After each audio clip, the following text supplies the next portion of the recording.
Now, if you're a team principal, I imagine it's much easier to handle a rivalry or even a fallout with your drivers if the performance and results are there. Because whilst it's less risk for a team like Ferrari or McLaren to say let them race because points are on the table at every Grand Prix, a team such as Haas or Alpine do not have this kind of luxury.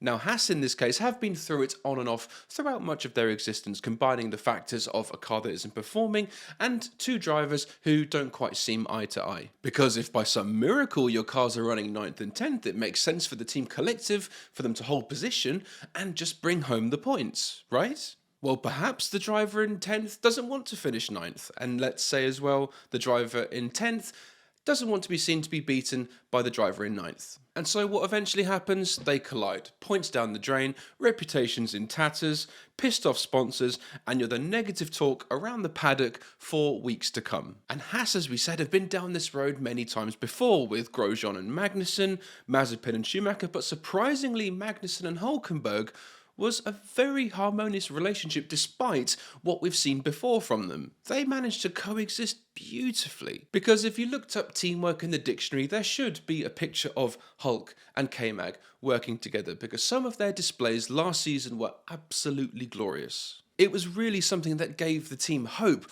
after so many stop and start years. And actually on the topic of hope, Haas seem to have quite a lot of it at the moment. Okay, so their times in pre-season testing weren't that inspiring, but it is off the back of a fantastic 2024 season which has done them actually quite a lot of favours. Their new leadership under Komatsu has transformed the team and in turn attracted a very interesting new partnership with Toyota which we hope will expand into something a lot bigger later down the line. So I hope I'm not too forward in saying that Haas seem to be in the best shape than they've ever been before. No shouty team principals, no dodgy sponsors, no pay drivers, for example. The outlook at Haas really is optimistic moving forward, which means that their fresh new lineup and Esteban Ocon and Ollie Bearman need to prioritise the team's efforts in their fight in maintaining 7th in the Constructors Championship. Because of course with Williams looking promising at the moment and RB effectively running a sugar-free Red Bull this year,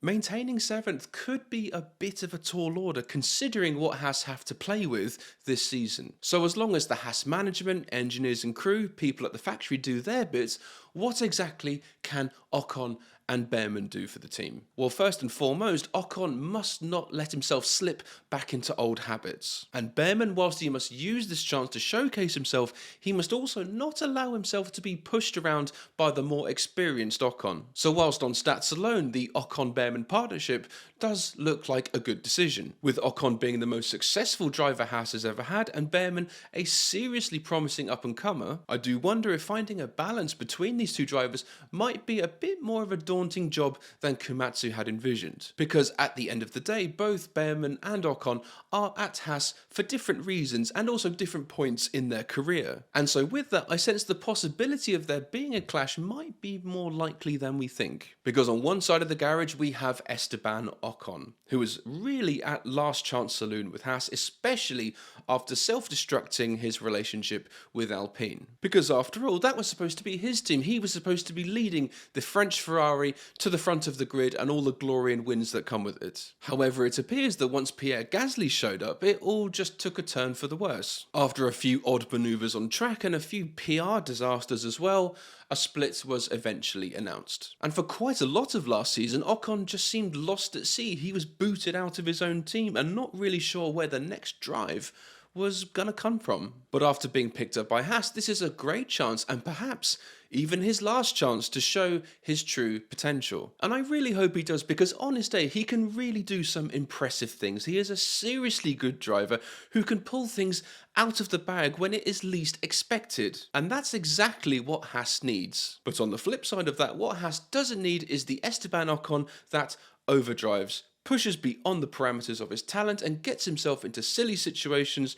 that a driver of his caliber really shouldn't be doing. But what we really need to see from Ocon, and something I would argue that we are yet to see from his entire time in Formula One, is a collaborative and harmonious relationship with his teammates, especially if things aren't going according to plan. As the more senior driver, if things aren't going, as I said, according to plan, they're going to be looking towards him to lift the team up. But then on the other side of the garage, we have Ollie Bearman, who is in a completely different situation because being just 19 years old and 3 race starts, we are still yet to find out who this guy really is. Because of course the talent appears to be there from what we saw during his superb stand-in drives at Ferrari and Haas last season, but the character overall I still sense needs to reveal itself. Because while still being young and inexperienced, he is going to want to prove himself with some standout drives to eventually put himself in the frame for a future Ferrari seat, which may reveal itself. And so it will be interesting to see how Bearman handles himself against a teammate who historically has seen the driver next to him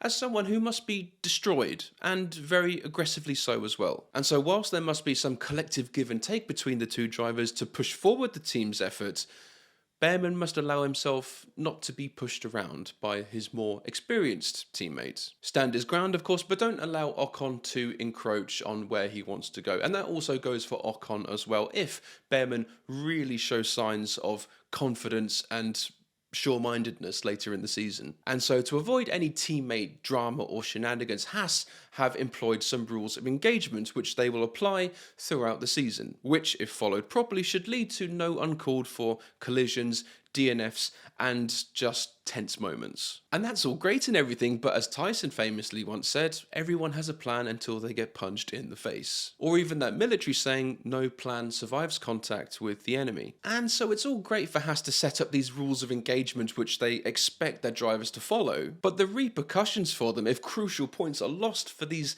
silly moments between teammates is huge. And let's remember, Haas are not a very big team. They're not a massive power in the sport. They're not the wealthiest, so they need really all the help that they can get. And this, I sense, is where Haas might run into trouble, because they will naturally be looking to continue that teamwork and harmony that they found last season between Hulk and K-Mag. And even with these rules of engagement and plans and everything, it's still going to be a massively difficult thing to implement with Bearman and Ocon, because when you consider both the lineups that Haas have from this season and last season, both the drivers in them have completely different agendas. They also have different experiences, are at massively different points in their careers too. Because after all, Hulk and Magnussen both thought at one stage they were completely out of a drive in Formula 1. They thought that their careers were pretty much over. And so when they both found themselves back in F1 at Haas, they were just happy to be back in the sport, and they were going to do whatever their employer said, and they absolutely did not want to bite the hand that feeds them. Whereas Ocon and Bearman are two drivers at completely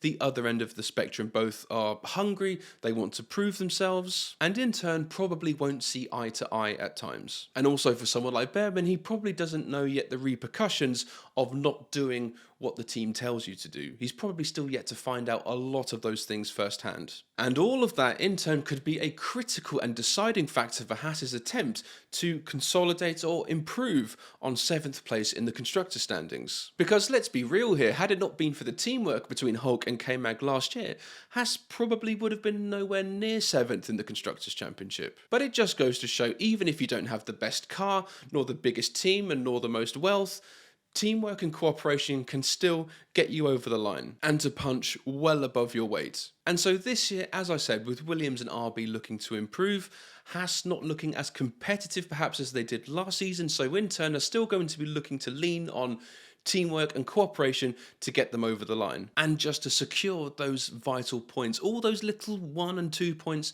they all add up. And with that in mind, that whole banner of teamwork, having Ocon in your lineup, I have to say, I still find quite a difficult one to comprehend. Probably not the sort of driver I would have gone for if harmony is the priority. Now, although having Bearman in the team is fantastic for bringing new blood into the sport and a fresh face into the team and everything, you do kind of wonder as well, what would have been wrong with just having Hulk and K-Mag in for 2025, especially before the regulation changes in 2026. It's actually quite a shame to think we were deprived of Hulk and K-Mag Part 3. But finally though, I sense if anything is going to supercharge or scupper Haas's 2025 season, it is going to completely be the drivers. And not just the drivers alone, but also their attitude to one another and the realization as to why they're at Haas in the first place. Because at the end of the day, and this might be a bit of a narrow view, They are employees. It's not their car.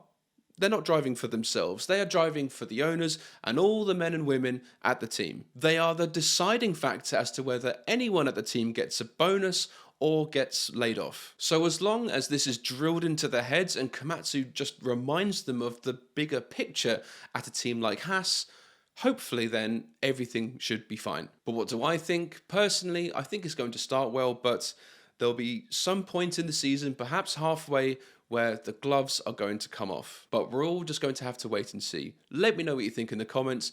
Give the video a like if you enjoyed. Don't forget to click the subscribe button. And as always, I'm Paul, and I'll see you later. Cheers.